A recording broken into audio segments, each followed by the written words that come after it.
A Tufts University student, Madeline Lee Nippon, tragically choked during a charity hot dog eating contest in Somerville, New York.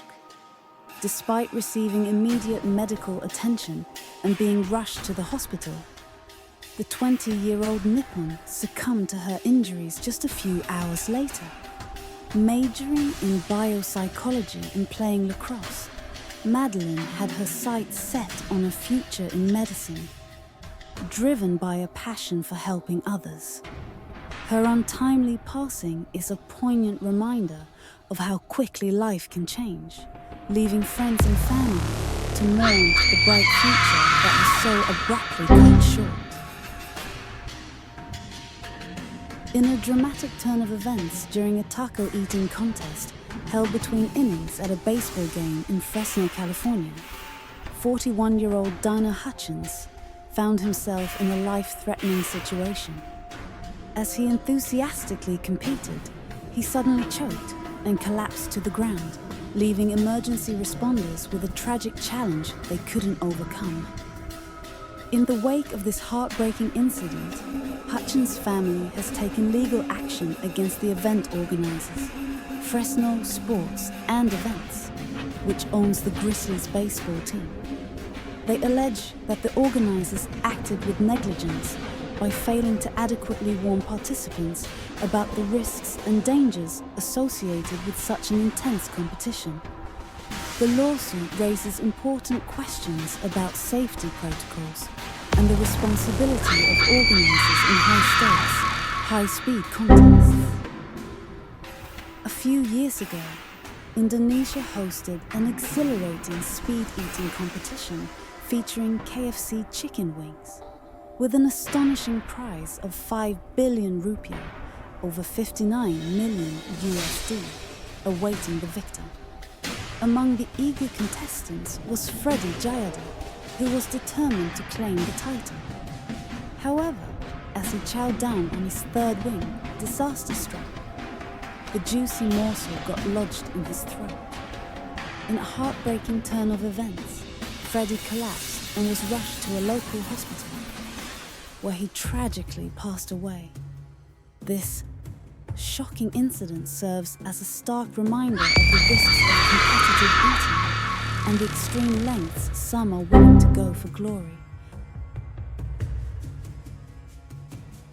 According to Lieutenant Bob Calamari of the Fairfield Police Department, a light-hearted pancake-eating contest took a tragic turn.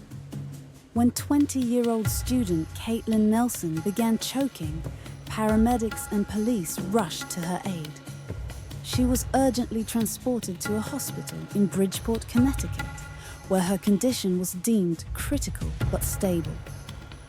Nelson was later transferred to Columbia University Medical Center, where she sadly passed away 3 days later. Travis Maloof's last meal consisted of donuts.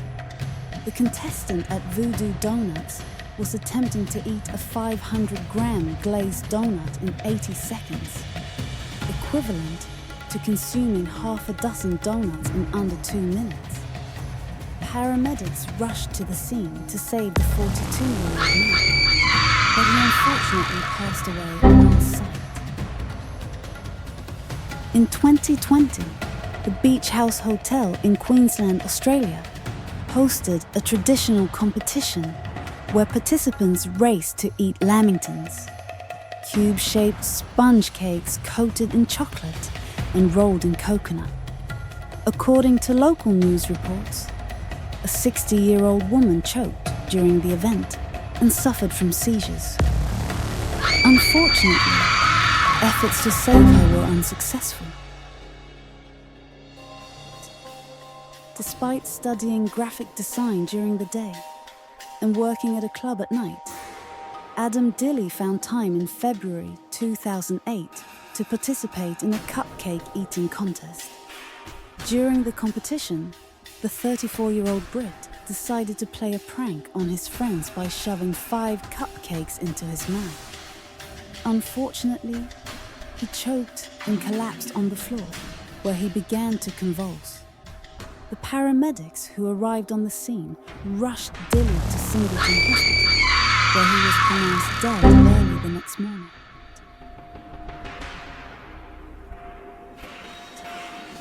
Boxer Mario Oscar Mello participated in a speed croissant eating competition in the Argentine city of Panama. The 65-year-old champion managed to eat his third croissant, but began to choke in front of a bewildered crowd. While the fellow participants rushed to help him, the mystery became lodged in his airways. Wanting to win the python, Edward Archibald ate 60 grams of mealworms, 35 large maggots, and a couple dozen cockroaches. The 32-year-old Florida resident did well, but immediately after the contest he felt sick and collapsed. The winner was hospitalized and died the same day.